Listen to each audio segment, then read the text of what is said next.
Hello guys, good morning. તો આજે જવાનું છે આપણે મારા માસીના ઘરે. તો આપણે બાઇક કાઢી અને નીકળી ગયા માસીના ઘર સાઈડ. ફાઇનલી ગાઈસ આપણે નીકળી ગયા છે. તો રસ્તામાં જોયું તો રસ્તામાં પાણી ભર્યા છે, જાણે સવારે વરસાદ ન આવ્યો હોય. પછી આપણે પહોંચી ગયા પેટ્રોલ પંપે અને પેટ્રોલ નખાવી લીધું.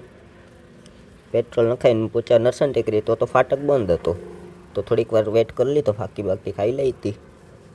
પાછા નીકળી ગયા કુતિયાણા સાઈડ. ફાઇનલી ગાઈસ આપણે પહોંચી ગયા કુતિયાણા. થોડીક વાર સ્ટોપ કર્યો, નાસ્તો બાસ્તો કરી લીધો, ચા પી લીધો. ચા પીને નીકળી ગયા પાછા. અને ફાઇનલી ગાઈસ આપણે પહોંચી ગયા. આપણો ભાઈ છે, આ છોકરો હતો, આ છોકરાના પપ્પા છે. પાછા નીકળી ગયા રિટર્ન આપણે ઘર સાઈડ. પછી પહોંચી ગયા ટોલ ગેટે આપણે. ફાઇનલી ગાઈસ આપણે પહોંચી ગયા પોરબંદર. પછી બોખીરા પહોંચીને દહીં લઈ લીધું ને દહીં લઈને નીકળી ગયા ઘર સાઈડ.